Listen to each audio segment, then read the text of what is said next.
Então, gente, eu vou começar agora aqui a aula, a última aula. Nós vamos ter o nosso encontro hoje dividido em dois momentos, prestem bem atenção. A quinta aula, que é a parte 2 do conteúdo sobre teologia e iluminismo. Então, pessoal, eu começo a aula de hoje recapitulando o que falamos na última aula, que eu chamei de parte 1, né? Iluminismo e teologia.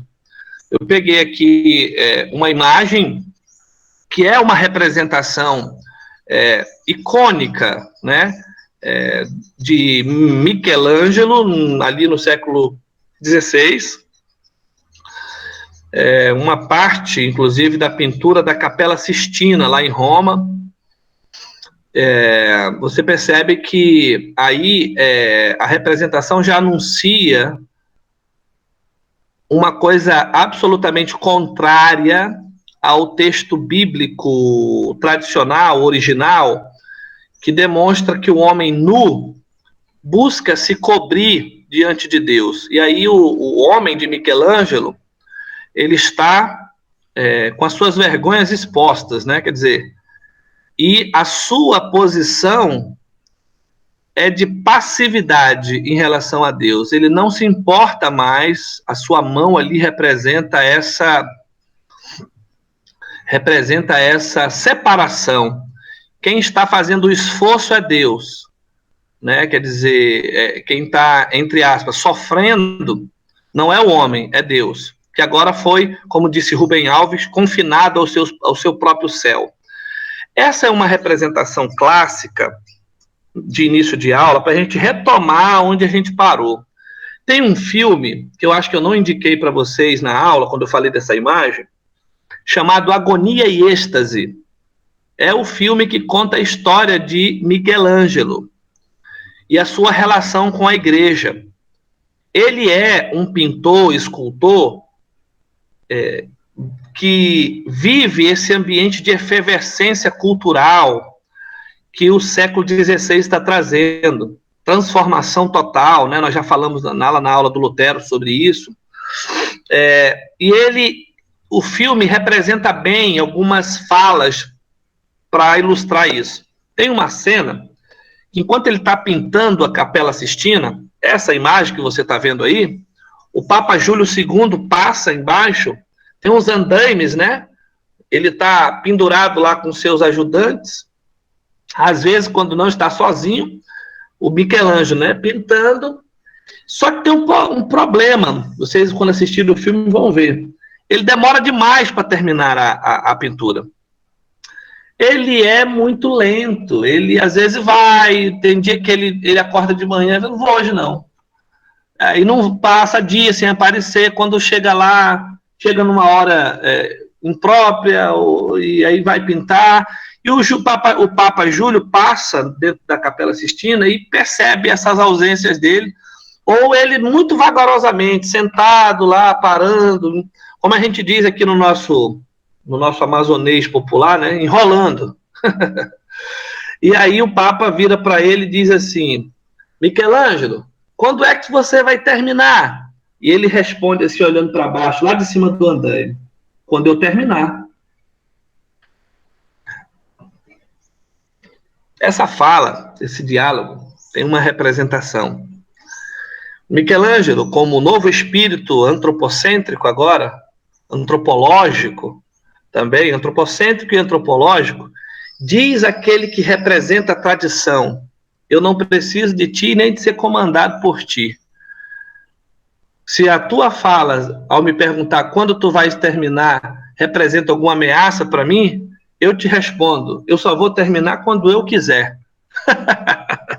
Então, esse diálogo ilustra muito bem essa separação, essa ruptura do teocentrismo para o antropocentrismo, em que os homens serão ressignificados em si mesmos, ou seja, a não dependência mais das tradições, das instituições que outrora e por séculos dominaram a consciência humana, supostamente em nome de Deus.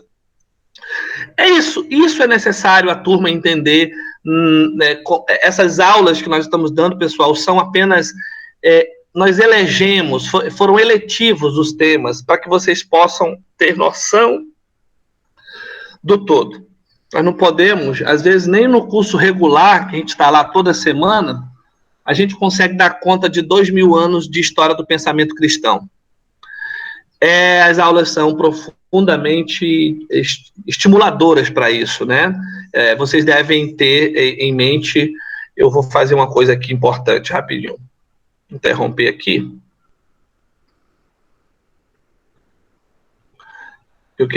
Fica muito ruim eu dando a aula olhando só para o slide sem ter contato com vocês. Aí de repente vocês vão embora aí, né? Não me avisam.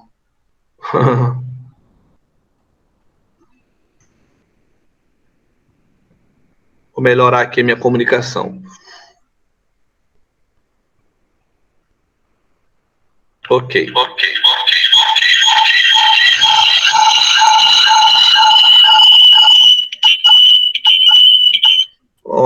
Tô.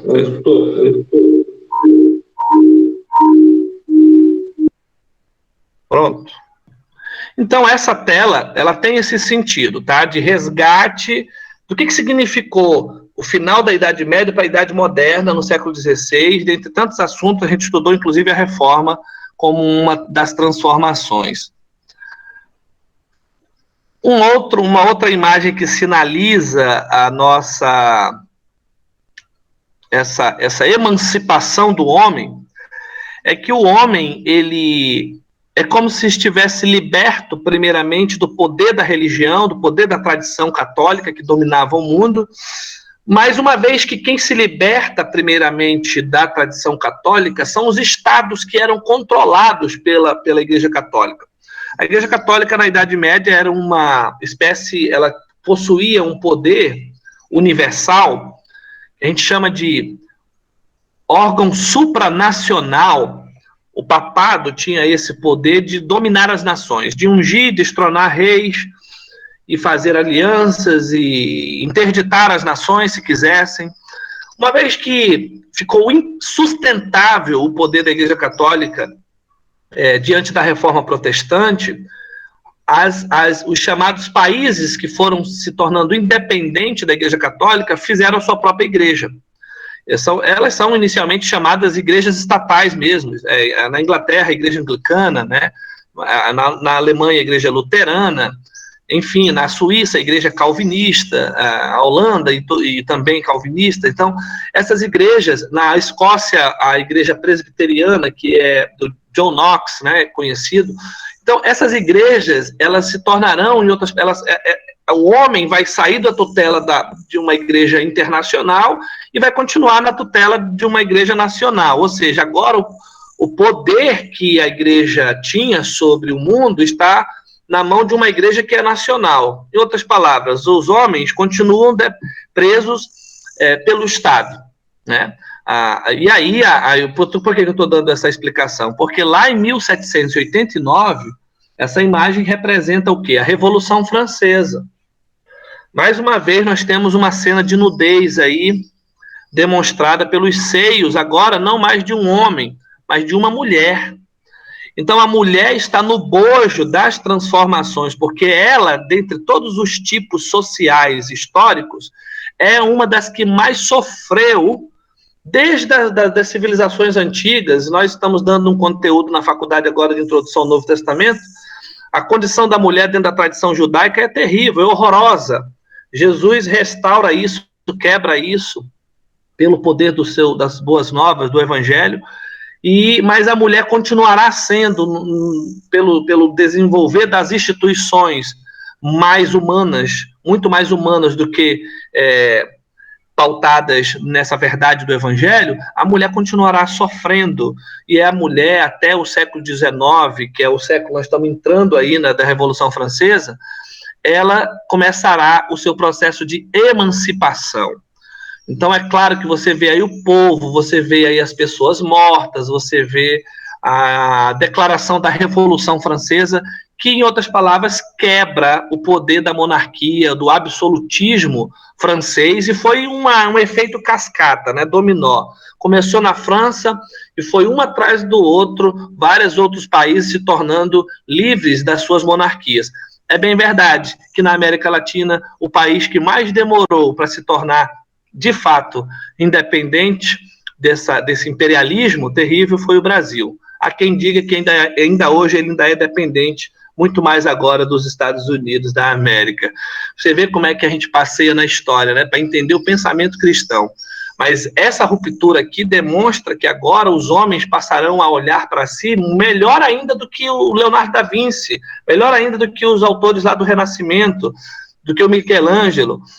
O terceiro estado, que é o principal estamento que é pobre, empobrecido, que dava poder ao clero e ao Estado, virou o jogo, virou a mesa. Agora as noções de liberdade, igualdade, fraternidade vão passar a existir entre os homens.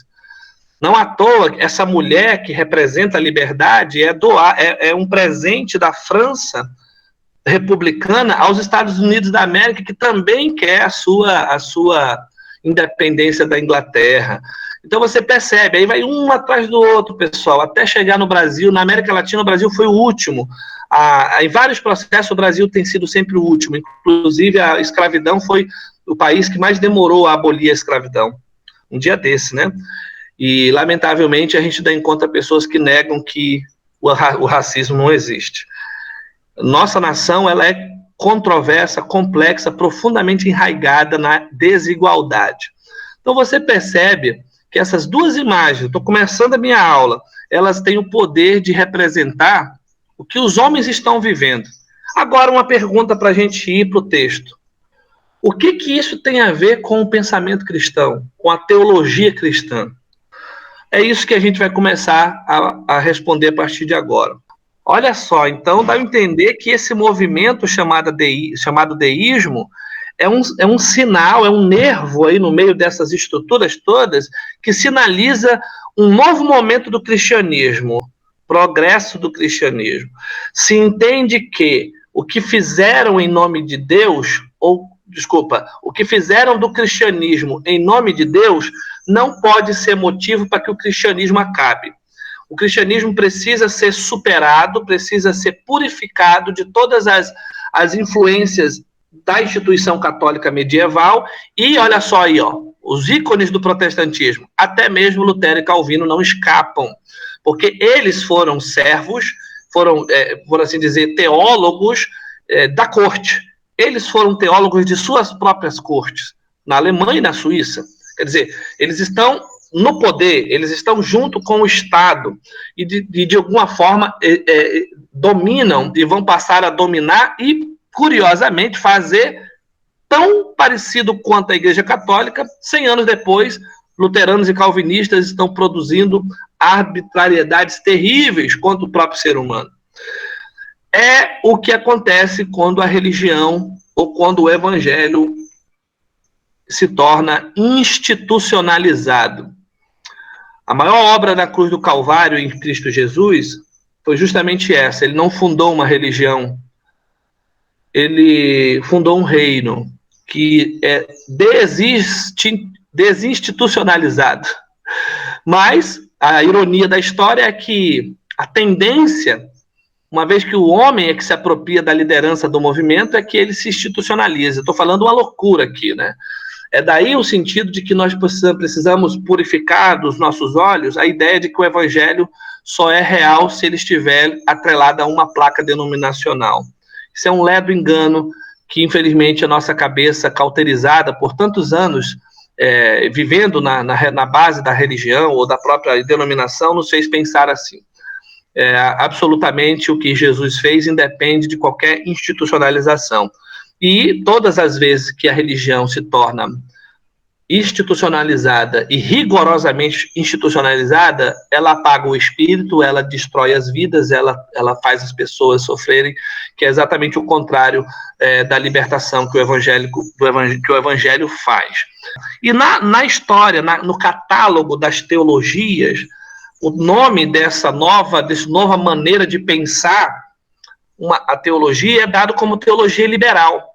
O nome pode parecer pejorativo. Liberal, agora tudo pode, né? Uma vez que agora eu estou liberto da tradição, da instituição, eu vou levar... Não é necessariamente isso, e a aula de hoje poderá ter esse sentido.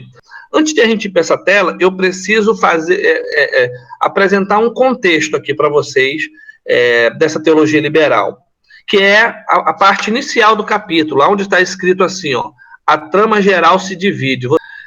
Então, ele está lembrando aqui sobre o início dessa releitura, né? Reconstrução na teologia, o que é o cristianismo, que é a obra aqui São duas obras que ele fala no início aqui, que foram publicadas em inglês. Os autores eram, respectivamente, o presidente da Oberlin College do estado de Ohio e o historiador eclesiástico mais importante do mundo da Universidade de Berlim. Então, eles estão aqui reescrevendo nessas obras o novo espírito, né, o Zeitgeist, que ele fala aqui no texto, o novo espírito para a teologia, nova maneira de pensar. E aqui, ó, eu vou marcar onde que eu quero ler com vocês. Pronto. Aqui, ó. Para muitos teólogos acadêmicos, deixa eu ver se eu consigo sublinhar aqui. Ok, consegui. Eu vou ler essa vez, tá bom? Vamos lá. Para muitos teólogos acadêmicos de 1901, a teologia liberal parecia ser a tendência inevitável do futuro. Ela deixaria no esquecimento as centenas de séculos de ortodoxia seca e empoeirada e de tradicionalismo autoritário. Olha só aí, o que a Marinês acabou de ler lá, né? É a virada da chave. Bem como os constrangimentos das contínuas derrotas da teologia nos conflitos com o quê? Com a ciência moderna. As derrotas da teologia é desse tipo de teologia tradicional, ortodoxa, né? Por exemplo, se eu só dar um exemplo aí, quando é que a ciência começou a vencer a teologia? Quando Galileu Galilei começou a observar que a Terra não era plana, começou pelo método científico, lá rascunhando ainda pelo método científico, de que o Sol, de que a Terra não era centro do universo e de sistema solar algum, sistema planetário algum, mas sim o Sol estava no centro. Isso foi tido como uma grande heresia, porque havia uma interpretação dessa ortodoxia empoeirada, desse tradicionalismo autoritário, que dizia que sim, a Terra era o centro do universo e de que ela não era redonda, ela era plana. Ainda bem que hoje ninguém fala mais nisso, né? Coisa do passado. Isso é uma ironia, tá? Para quem está atento aí ao nosso contexto atual. Mas a gente teve a oportunidade de receber em 2012 na faculdade o físico Adalto Lourenço. Eu tinha alguns amigos que à época estavam lá no evento e profundamente adeptos dessa corrente aí revisionista, eu diria até sensacionalista, né? Dessa corrente aí de terraplanistas que está cometendo aí muita gente hoje.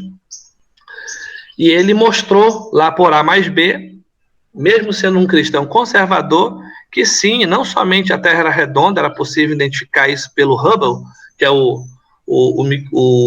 telescópio mais moderno que existe da NASA, e de que o homem tinha ido à Lua, que era possível ver, inclusive, a pegada do homem na Lua, até hoje está lá, né? Ela está marcada, não foi, porque não tem oxigênio, não tem vento, não tem, enfim, tudo está lá como estava. E isso até hoje ainda preocupa a cabeça das pessoas, né? Mas a Igreja Católica chegou a aprender Galileu Galilei, Nicolau Copérnico, por exemplo, quer dizer, muitos outros cientistas que começaram a falar dessa relação, porque a Igreja Católica dominava tudo, pessoal, até o espaço físico. Até o espaço físico era a Igreja Católica que dizia como era, não era você, né? Então, outras explicações muito baseada na superstição que a Igreja Católica também dava, a ciência começou a entender o funcionamento das coisas no mundo, do universo, o movimento dos planetas, os raios, os trovões, a medicina, a cura do corpo. Então, tudo isso, até mesmo para a Igreja Católica aceitar a medicina, demorou porque tratava ela como bruxaria, como feitiçaria. E isso demonstra que o pensamento cristão, que a Igreja Católica dominava, e a Igreja Protestante também, precisava continuar existindo mesmo com o advento da ciência. É por isso que aqui o texto diz, olha, bem como os constrangimentos das contínuas derrotas da teologia nos conflitos com a ciência moderna. Demonstraria que o cristianismo autêntico e a teologia válida não são contra o novo e moderno espírito dessa era, mas trabalham a favor dele, visando um mundo melhor para a humanidade. Esse é o cerne da teologia chamada liberal, né? Então, mas na outra página que eu vou passar aqui, eu tenho um outro tópico que eu marquei. Um movimento que vai começar a ganhar força é o chamado fundamentalismo evangélico, que vai se arraigar na teologia protestante, antimodernista, e os fundamentalistas fizeram uma campanha para eliminar das denominações protestantes as influências liberais e modernistas. A gente vai já explicar por quê. Porque, dentre tantas coisas que o cristianismo precisava se purificar, segundo essa nova leitura de evangelho, de teologia, estavam as crenças absurdas, que precisavam ser reinterpretadas com um novo método de hermenêutica. A interpretação mais conhecida era aquela chamada analógica, era a alegórica, melhor dizendo, não era analógica, alegórica, era a literalista. Os próprios reformadores, Lutero e Calvino, inauguraram uma hermenêutica chamada histórico-gramatical, muito pautada no texto, mas agora chegava uma nova tendência hermenêutica no mundo, influenciado pela ciência moderna, influenciado pelo novo espírito da era, né, por esse tempo científico novo, que é a interpretação histórico-crítico. Essa sim, vai no texto, mas desconstrói o que o texto não mostra, baseando-se, inclusive, numa construção do texto pelo seu contexto cultural, político, social, da época. E quando é feito isso, aí, meus amigos, não sobra muita coisa, não. Tudo é reinterpretado. Os milagres de Jesus são novelas, são parábolas, são, enfim, acreditar no próprio sobrenatural parece ser algo inconsistente, porque a ciência que está se coadunando com a nova teologia não vai permitir. Os mortos, quando morrem, apodrecem, não voltam à vida. Entende? Isso é uma fala de um dos liberais. Uma época na faculdade, quando estava estudando, eu procurei ler Rudolf Bultmann, que é quem escreveu uma obra muito interessante, pelo menos para ser lida por todos nós, que é a demitologização.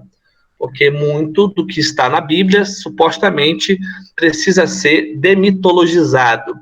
A narrativa dos escritores bíblicos estava condicionada ao contexto mitológico da época, que produzia, então, essa série de imagens fantasmagóricas, eles chamam assim, né, de Jesus andando sobre o mar, de mortos ressuscitando, os eventos sobrenaturais do Antigo Testamento, tudo é passado no crivo.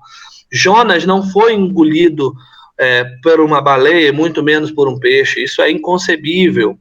É lógico que o que fica da mensagem é que é melhor acreditar em um Deus amoroso que se compadece de uma nação ímpia por meio de uma história como essa, que fez o Jonas sofrer, do que acreditar que ele foi engolido realmente por um peixe e você não despertar sentimento algum pelo perdido, pelo ímpio.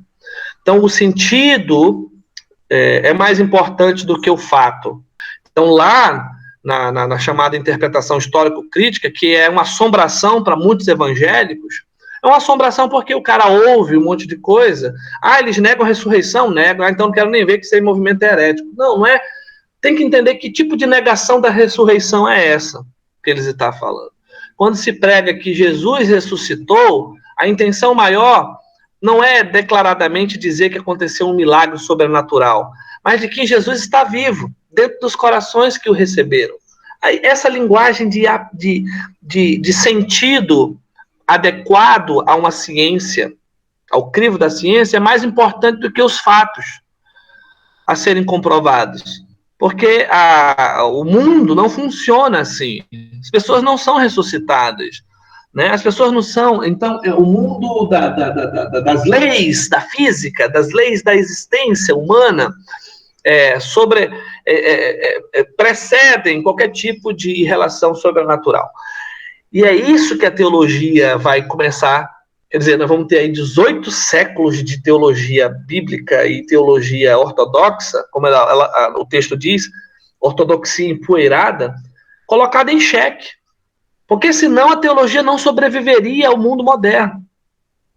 A religião cristã correria o risco de ser, na verdade, uma espécie de religião folclórica, como foi lá no Império Romano, ainda correu esse risco de ser considerado. Olha só a crítica que o fundamentalismo... o fundamentalismo não foi a única resposta à teologia protestante liberal. Mas houve outros neo-ortodoxos. Uma neo-ortodoxia que não está lá no fundamentalismo, mas também não está no liberalismo. Ela renova a ortodoxia para um novo modo de ver o mundo com os olhos nos dois, entende? Quer dizer, não é extrema ao ponto de negar tudo, nem extrema ao ponto de afirmar tudo.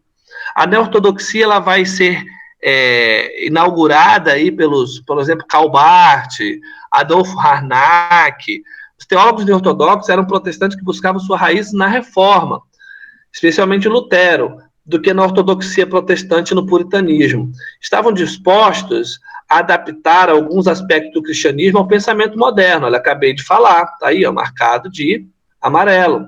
Mas acreditavam que a teologia protestante liberal tinha se acomodado muito radicalmente à modernidade. Foi um desequilíbrio, né? Desconsiderar todos os fatos históricos e sobrenaturais da crença cristã. Acreditar que um Deus, criador do universo, pode encarnar no útero da mulher é demais para essa modernidade. Entende o que eu estou falando? Aí nós temos uma crítica, uma frase que para mim é emblemática do pensador Richard Niebuhr. Ele é autor, inclusive, daquele livro Cristo e Cultura, não sei se vocês já leram, mas ele chegou a dizer que ele declarou que na teologia liberal, vejam só, na teologia liberal, um Deus sem ira levou o homem sem pecado para um reino sem julgamento pela ministração de um Cristo sem cruz. São conclusões irreversíveis do método histórico crítico com as crenças históricas.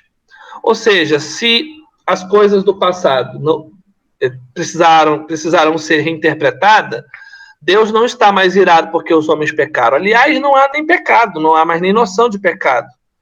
Não há nem reino que possa trazer algum tipo de julgamento e juízo sobre um pecado que não existe, muito menos um Cristo que precisou morrer numa cruz pelo pecado dos homens. Então, a frase é de uma ironia visceral, gente.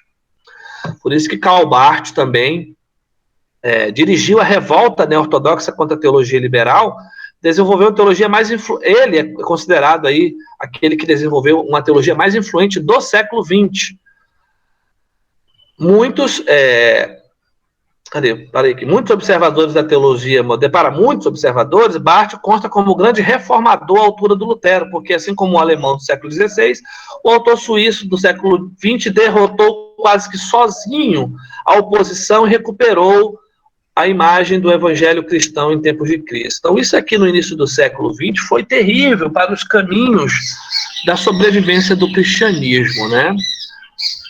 O que mais que eu marquei aqui?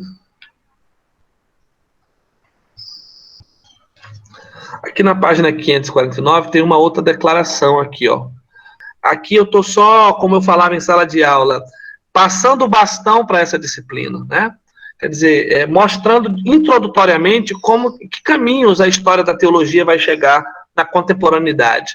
Por isso que aqui diz, a teologia cristã contemporânea é marcada pela profunda variedade e diversidade. A teologia evangélica, uma nova teologia católica romana, a teologia do processo, a teologia da libertação, a teologia escatológica, podem ser ensinadas no seminário ou faculdade teológica. Quer dizer, aqui na faculdade Boas Novas. Se nós, enquanto academia, estivéssemos fechados para a doutrina da Assembleia de Deus, você não estaria nem ouvindo isso. Na verdade, você estaria ouvindo uma aula de apologética defendendo a doutrina da Assembleia de Deus em detrimento do resto todo. E esse não é o papel de uma academia, de um curso de nível superior. Aí você me pergunta, peraí, professor, mas eu tenho que então relativizar a minha crença pentecostal? De modo algum. O seu maior crescimento vai ser você continuar tendo a sua doutrina, aperfeiçoando o modo de você entendê-la e até mesmo adequando-a, se for necessário, a sua praxe. E isso não tem a ver com revolta, com divisão, com concílio lá com o pastor Jonathan, com o pastor Samuel, nada disso. Tem a ver com uma marca que cada teólogo vai possuir da sua própria maneira de interpretar a doutrina. Ele não deixa de ser assembleiano, ele não deixa de ser pentecostal, né? Está lá no terceiro pressuposto isso. Lá no terceiro pressuposto, na primeira linha, na primeira segunda página do texto 1, essa explicação de doutrina e dogma.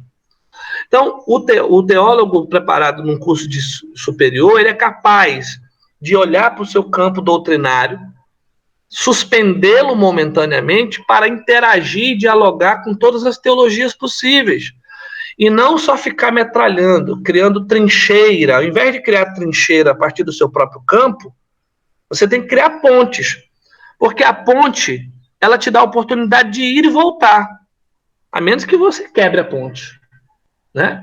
Apenas que você realmente vire a mesa. Mas a relação aqui, por isso que há uma preocupação de muitos pastores em liberar os seus membros para ir para a academia. Porque eles temem.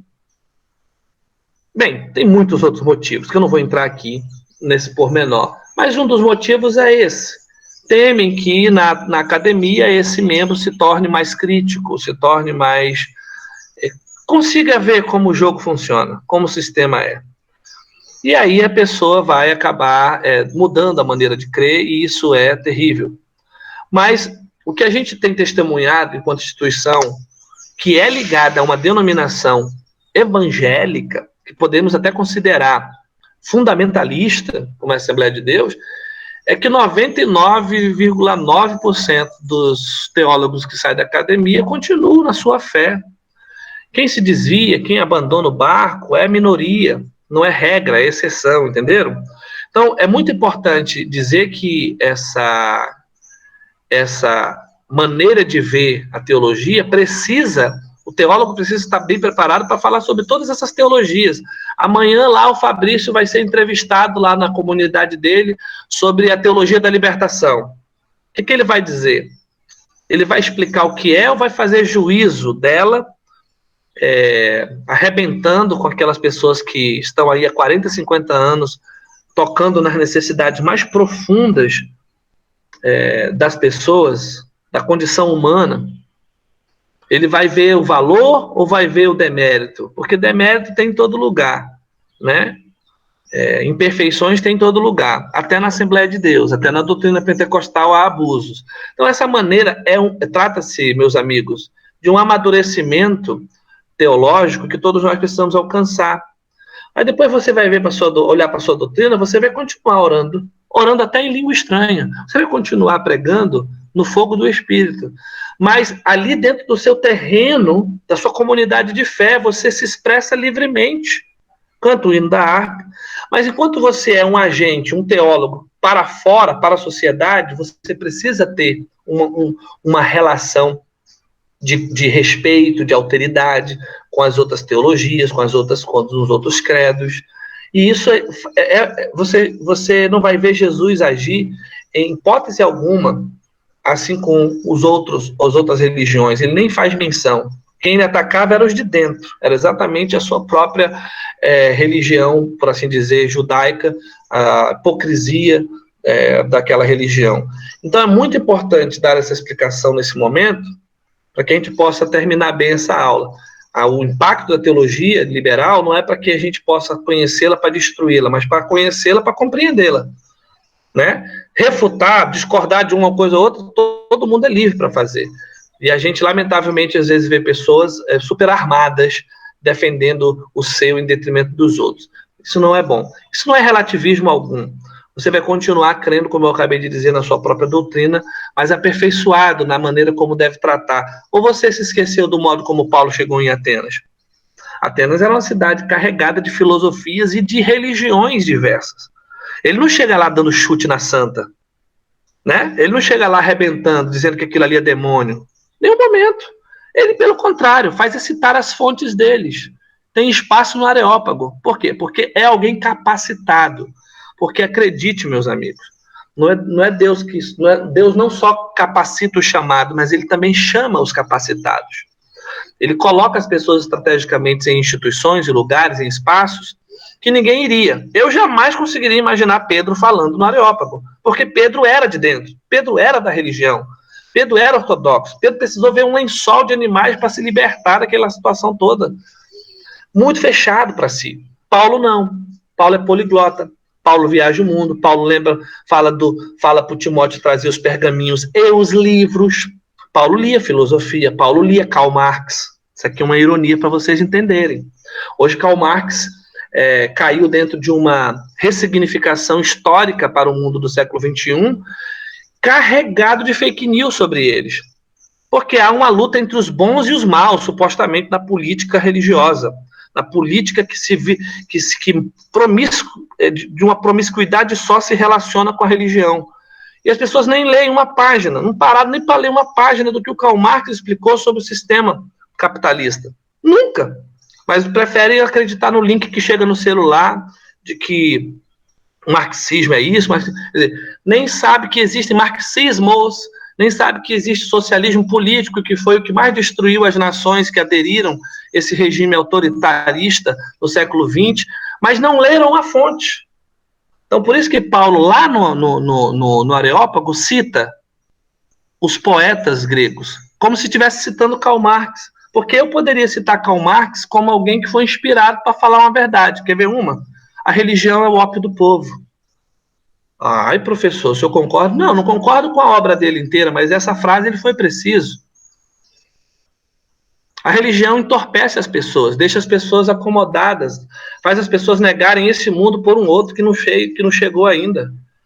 Elas não transformam a sua realidade. Pior, o mundo está baseado numa silenciosa hipocrisia que mata as pessoas em nome de um capitalismo que enriquece alguns e pauperiza outros, ou seja, empobrece outros. E ninguém fala nada, ninguém lê essas injustiças. Não, porque está convenientemente posta, eu não vou falar. Eu prefiro me posicionar contra o homossexualismo, contra essa aberração de imoralidade, do que contra as injustiças cometidas pelos governos que destrói os direitos dos trabalhadores, destrói os direitos dos pobres, dos velhos, dos idosos, das crianças. Enfim, é uma grande incoerência. O C.S. Lewis é um autor que num livro muito conhecido chamado Cristianismo Puro e Simples, teve uma vez que eu li algo que nunca esqueci, quando ele está lidando com justamente os adversários da fé. E olha que o C.S. Lewis era ateu antes de converter-se ao Evangelho. Era ateísta agnóstico, né? Então ele diz o seguinte, que no trato com os adversários da nossa fé, ele chama essa palavra, né? Devemos admitir que eles estão parcialmente certos. Se eu fosse colocar a palavra parcialmente certos, eles estão com 50% de razão. E é difícil identificar numa pessoa do candomblé, da umbanda, do espírita, aonde está a razão dele. Nós anulamos ele por inteiro. E a razão dele está no fato de que ele, como nós, buscou uma resposta para ter sentido na sua vida, para encontrar um lugar de sentido e de paz, e que a gente tem que respeitar. Agora, você percebeu que o Paulo que eu usei lá no Areópago, ele conversa com os autores deles. Muitas vezes, no trato com essas pessoas, falta a gente fazer mais do que só ouvir, Marinês. Falta a gente conhecer o que eles pensam, de tal modo que ele perceba que eu valorizei o que ele pensa. Quando Paulo cita os poetas gregos lá no capítulo 17 de Atos, foi isso que os gregos sentiram. Ele está citando as nossas fontes. Ele está citando o nosso referencial bíblico. Uma expressão aqui, está entendendo? É por isso que Paulo também, em outro momento, fala: me fiz de gregos para os gregos. Gente, não há combate. Eu não preciso destruir a crença do outro, porque acredite, eu não estou destruindo a crença dele, eu estou destruindo ele. Ele não separa. Agora, o Paulo, ele não ataca as potestades, vamos colocar aqui dentro do nosso conhecimento cristão, os demônios que estão imbuídos dentro daquela cegueira espiritual que é o politeísmo grego. Ele não ataca. Ele encontra pontos de contato para elogiar. Achei uma escritura que estava escrita ao Deus desconhecido. Ei, vamos analisar. Será que em Jesus Cristo nosso Deus é desconhecido, pessoal? Deus é revelado em Jesus Cristo. A palavra de Deus diz que Jesus é a exata expressão de quem Deus é. Só que Paulo, entendendo o olhar que os gregos tinham sobre as suas desesperanças, sobre a sua incapacidade de achar um sentido, eles escreveram ao Deus desconhecido. Paulo falou: é essa que eu quero. E desenvolve um discurso elogioso.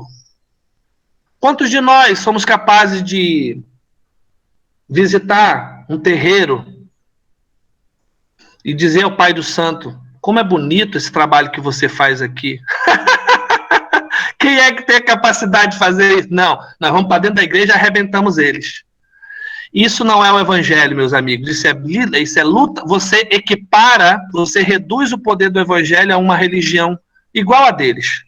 Jesus nunca fez isso, Jesus nunca precisou destruir ninguém. Ele simplesmente falou a verdade.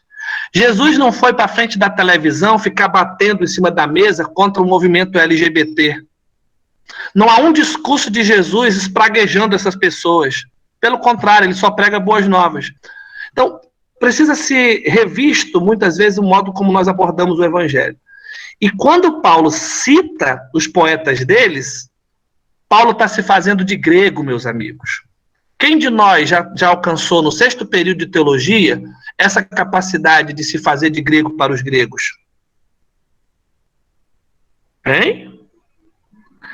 De ler o Karl Marx contra toda essa onda de fake news que os bons estão lançando sobre os maus, né? Porque só tem um pessoal que é bom agora, do lado direito. Quem é capaz de, no meio disso aí, eu não vou ler essas fake news mais, esses vídeos de internet, eu vou ler a obra. Eu vou baixar a obra, quero ler o que esse cara pensou. Sabe onde o Karl Marx bebeu para pensar um mundo justo? Que alguns chamam de comunismo? Em Atos capítulo 2. Foi lá que ele bebeu. Foi lá que ele viu que as pessoas não tinham desejo para si, mas para o outro. Foi lá que ele viu que as pessoas tinham desejo de repartir as coisas e não acumular. Foi na tradição judaico-cristã que ele bebeu. Só que ele isolou Deus da equação. Mas aonde é que está a comunidade dentre vós que vive exatamente o que está escrito em Atos 2? Por favor, levante a mão aí. Aonde tudo se reparte. Entende? Então é difícil criticar sem ler. Quando Paulo faz todo esse discurso, que alguns até não entendem, como é que Paulo fica filosofando dessa forma? Paulo não nega a principal das doutrinas. Qual é a doutrina que ele apresenta no final do seu discurso? Paulo não nega a ressurreição de Jesus, amigos. Ele, dentro do pináculo da intelectualidade da Grécia Antiga, dentro de uma universidade, de uma academia, dialoga com eles, é simpático, é respeitoso, é tolerante às imagens que ele viu, aos religiosos, ele elogia eles por serem religiosos, mas cita as fontes dos poetas gregos, mas lá no final ele anuncia o Deus desconhecido como aquele revelado em Jesus Cristo ressurreto dentre os mortos. E qual foi a reação dos gregos? Quando Paulo fala da ressurreição, o que os gregos dizem? Sobre esse assunto falaremos outro dia. Tchau. Sabe por quê? Porque é o mesmo espírito da teologia liberal presente lá na Grécia Antiga. Mortos não ressuscitam. Isso precisa ser reinterpretado. É o que eu estou tentando te dizer. Só que o texto também diz que não foi embora todo mundo. Alguns ficaram. Inclusive o Areopagita, que agora me falhou o nome, Dionísio, se eu não me engano o nome dele. Inclusive ele ficou. A nossa relação de fé e de compreensão do Evangelho vai requerer que a gente se aproprie do que é o Evangelho, mas também se aproprie do que são as outras crenças. Senão a gente constrói um muro blindado ao nosso redor e a gente não consegue ser simpático a ninguém, como a igreja primitiva era. Ela caía na simpatia do povo, diz o texto bíblico. Aquele comunismo lá do Atos capítulo 2 gerava isso. Mas aí a gente vê uma série de irmãos e irmãs em Cristo Jesus odiarem qualquer tipo de leitura distante do seu credo, ou até mesmo de alguma ideologia, mas não movem a palha para dar descanso ao pobre, alimento ao pobre, remédio ao doente, pão ao faminto, refúgio ao cansado, esperança ao preso. Até porque, se for fazer isso, é capaz de ser acusado de ser comunista, né? Não, meus queridos, Jesus é anterior a Karl Marx. Essa obra está fundada muito antes. Lá, desde o profetismo bíblico de Israel, quando os profetas botavam o dedo na cara dos reis, e mais particularmente e especialmente em Jesus, que optou andar com os pobres e trazer eles para o centro da vida e dizer para eles que eles eram a luz do mundo e não os fariseus que tinham esse título. E recuperar os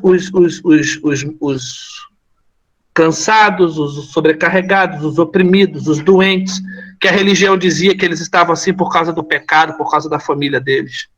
A obra de Jesus está voltada para esse público, que ele disse, não se esqueçam, sempre existirão entre vocês